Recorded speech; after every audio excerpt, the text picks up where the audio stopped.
we're sharing them with you because everyone knew how Phyllis could be. And it's funny when Brandon was just talking about going into Saks, and the last time we went shopping with my mother, I thought of you, Lenny, as my mother pulled out what resembled what a very large opera singer would be wearing. Sequins and pearls and massive, and she held it up and she says, "This is what I want." And I said, "No way. No way." She picked the next thing out.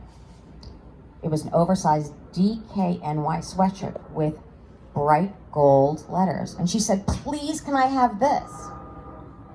And I said, yes. It became her favorite sweatshirt. So my mom, you know, she talked about the legacy, and we know how her strength and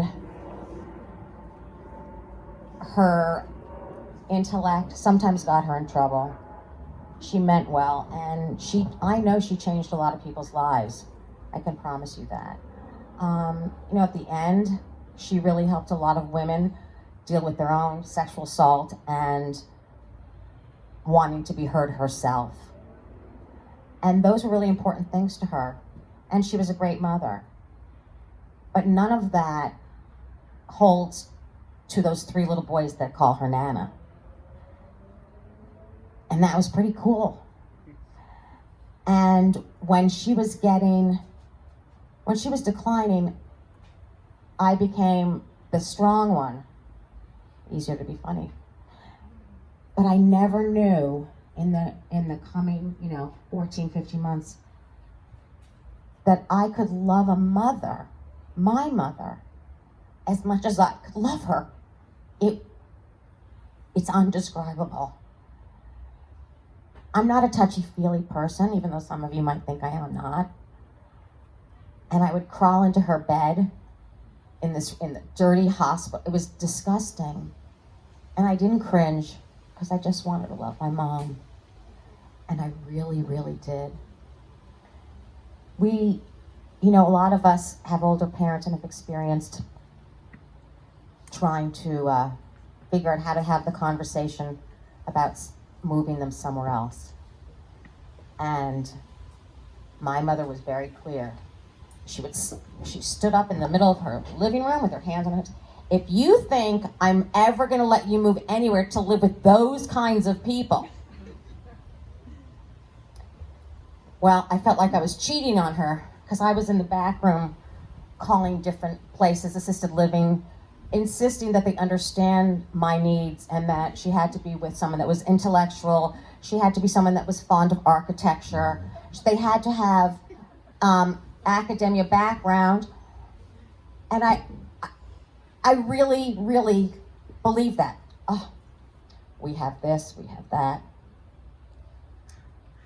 The first day she got there, we were in the lobby, and she went, "I've been here before," she said. "It looks like, one of those fancy suburban something or another." And I was so afraid that she was going to go, "Oh my God, what is this?" I thought maybe it would look like a Ritz-Carlton or something, but I knew she wouldn't like that either. And we were waiting for her room, and she was tired. It was a long day, and I had driven down there and stopped 3 times at 3 different Starbucks because I needed to take a breath. And I would go buy another coffee. I'd go in the bathroom. I'd look in the mirror, and then I'd continue on. I wonder if she was looking in the same mirror as I was, who she would see.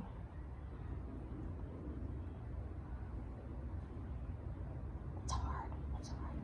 But I got to tell you one last story that's funny. So before she left, she called me. I called her, and the phone rang, and she picked it up, and she said, "Hello." I said, "Ma?" "Yeah." She said, "I'll call you back. Michelle's here." I said, "Who?" She said, I can't talk." She hangs up. I called Jimmy. I said, "Who's Michelle?" And he said, "Probably someone that moved in." For the next 2 nights, I would call her again. It was Michelle. And Jimmy would say, well, she really wants to meet Michelle's husband, apparently. And I said, I bet she does, whoever Michelle is. And so finally, the night came where Michelle's husband came to watch the election. I don't know what the election is, I don't know. And she called me, she said, I met Michelle's husband. Oh, is he something else, she said. I really love him. She's really smart too. I like her. I told him that I was one of those people that knocked on the doors in New Hampshire when he was running for president of the United States. So even through all her stuff, her politics all stayed the same.